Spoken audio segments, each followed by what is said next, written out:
What's up, guys? It's Gabriel Beltres bringing you this brief video on how to basically have better communication with people by changing the way you communicate with an individual, right? Whether it's your dog, your cat, whether it's another person, whether it's an old family member, young family member, no matter what the generation, no matter what the age gap, no matter what the barrier is, I'm going to show you as you watch this video how to better communicate, better get a message across, and better help and influence people through your speech, right? The way you talk to them, the way they learn, right? Before we even get into that, if you haven't seen my previous video on the difficulties of change, or the video before that about how to invoke change and how to do change properly and actually have it stick, there's a link at the bottom that'll take you to my previous video and show you how that goes. Besides that, let's go ahead and jump right into it, right?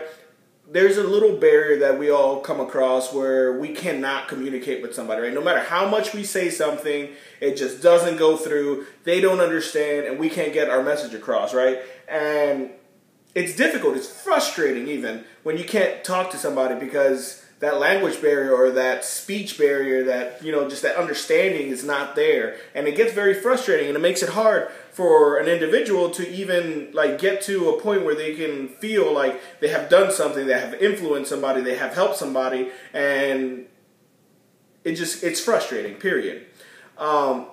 So, as you watch this video, I'm going to explain to you how to better communicate with somebody, no matter who they are, no matter what their problem is, no matter what they're coming across. I'm going to show you how to be able to talk to them in a way they understand. And I'm going to show you how to do it properly so that you can start doing it right away, get your message across, help people properly, and help them progress in their life, just like I want you to with your finances and everything.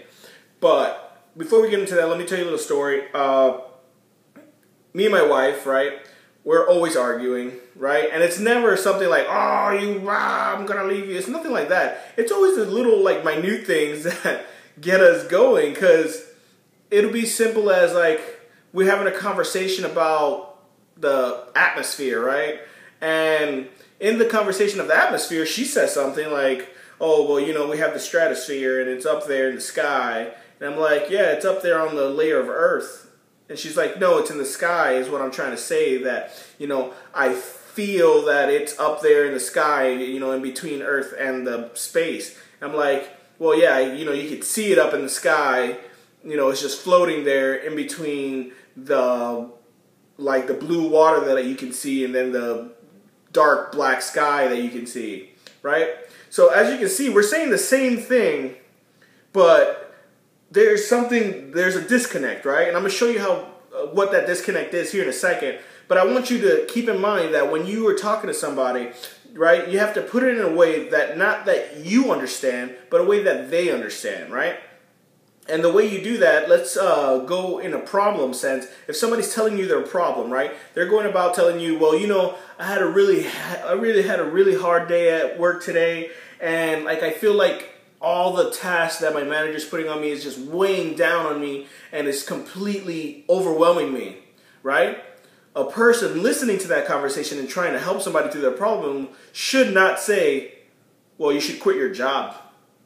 Obviously, that's not going to be a solution to their problem. You're not showing that you're actually listening to their problem, and it doesn't help them whatsoever, right? Even though that might be the thing that they need to do, it's not the right way to go about saying it so that person can understand where you're coming from and how you got to that solution, right? Instead, the person should approach well, it sounds like you're having a really hard time at work because you feel, right? You feel that, oh, I got something in my eye.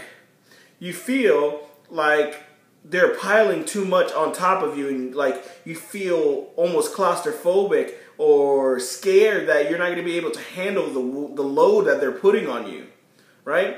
You see how that is very, very, very, very, very, very, very, very, very specific, right?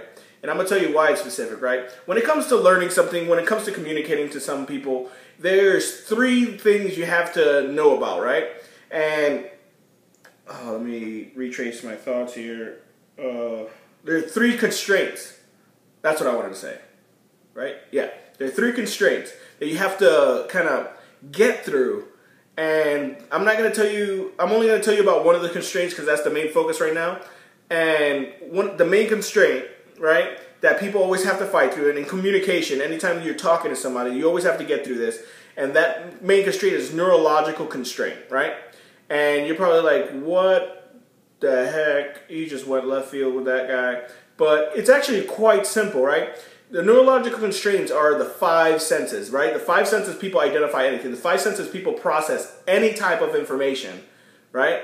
If you basically tell people or talk to people in a way that they like, whichever sense that they're more dominant in, right? Because everybody has those 5 senses. We all process through the 5 senses, but each person individually has a sense that they are more dominant with, right? Whether it's hearing, right? You have your auditory sense. Whether it's seeing, you have your visual sense, right? Whether it's smelling, you have, I forgot what that one's called. Let me read my notes. Smell, olfactory sense, right? Your smell. Then you have your feeling, your kinetic sense. And then you have your taste, right? Which is your, what is it? Gustatory sense. Gustatory. It's the taste. Anyway, but you have those 5 senses, and through those 5 senses, you can basically get any message across as long as you're speaking in the same dominant sense that the other person is. Not that you feel, right? Because I might be kinesthetic, right? I am a very kinesthetic person. I feel, or visual for that matter. One of those two is going to get to me. But my wife, on the other hand, is very auditory. She speaks. The way she speaks, you have to understand. Right? When she explains something, it's very fluid. So we're on different pages when we speak, but as long as I'm speaking in the same dominant sense as she is, she can understand me. As long as she's speaking in a visual or kinetic sense, I understand. Right? So you got to make sure that you are speaking to the person in their more dominant sense. And what do I mean by that, right? So you're not going to go to a very visual person and be like, yeah, man, I feel the wind pass by and I felt the rumble of the cars as they went by, or the rumble of the motorcycles as they went by. I felt the heat of the sun burning on my back. They're not going to understand what you're saying. But now if you go, I see the heat raising off the pavement on the ground, and I see the sun very bright and yellow, and I see the ocean cool and blue, a nice cool blue. You see what I'm saying? It paints a different picture to each person, right? And you might be one of those people that falls in one of the senses, right? To me, it's been my experience that I've run into mostly three types of senses more dominantly, right? Because smell and taste, you can get people there, but it really is not too common, I guess, that is one of the dominant senses, right? The 3 dominant senses that I have come across, and it's been my experience, this is my experience, I'm not saying that this is exactly what you need to follow, but this is what has worked for me. When I'm talking to people, I speak in 3 senses. I speak in the kinetic sensing, which is feeling. I speak in the visual sense, which is seeing. And I speak in the auditory sense, which is your vocalization, right? Or, did I say that right? No, your hearing, sorry. Auditory sense, which is your hearing, right? So that's how I speak to people. Anytime I describe something, anytime I describe a feeling, I use those senses to get my message across. So like, for instance, I go like saying, you are going to greatly benefit when you start getting to work with me, because it's going to make the biggest impact in your life. You're going to feel freer from your internal prison and be able to experience the things that you want to with your life. You're going to see yourself in a different country, over the nice green jungle, looking over a nice blue ocean, hearing the birds fly by while the smooth breeze is blowing through and the ocean is, you can hear the waves roaring in. You see how I went through those 3 senses? And I described to you a nice picture where you could you couldn't help but visualize it in your head as I was telling you, right? It's as simple as that. And here's a simple exercise I want to take you through that should get you to the point where you can understand which dominant sense you are, right? So go ahead and close your eyes. I'm not going to close my eyes so that I can get through this quick, because we're getting long right now. It's already at 10 minutes. But go ahead and close your eyes, right? And I want you to picture a beach, right? And I want you to think about that beach, make it bright in your head, right? And I want you to tell me what you are noticing about the beach. Whether it's the sound of the ocean, whether it's the smell of the salt, whether it's the feeling of the sand into your toes, right?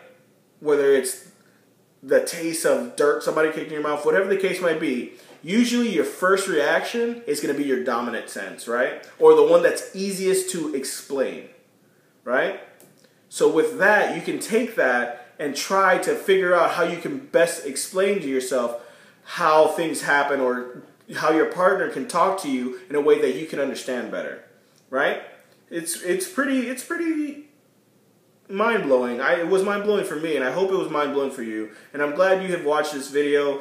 And now I just want to leave you with this. If you want to know what I do for my business, how I'm creating a lifestyle that's very free and open, how I'm able to create, you know, an abundance of cash where I look into my wallet and don't see it empty, or have money in my bank account and I can visually see it, or if it's something, you know, where I can hear my family and always happy, hear my alarm clock go off at 8 o'clock versus 6 o'clock in the morning. If you want to know how I'm doing this, go ahead and click the link that says learn more down below. If not, that's okay and dandy. I'm glad I've been able to help you with this video. I hope you can go forth and better communicate with other people, and hopefully maybe this can also help your business in the long run. This has been Gabriel. Thank you for watching.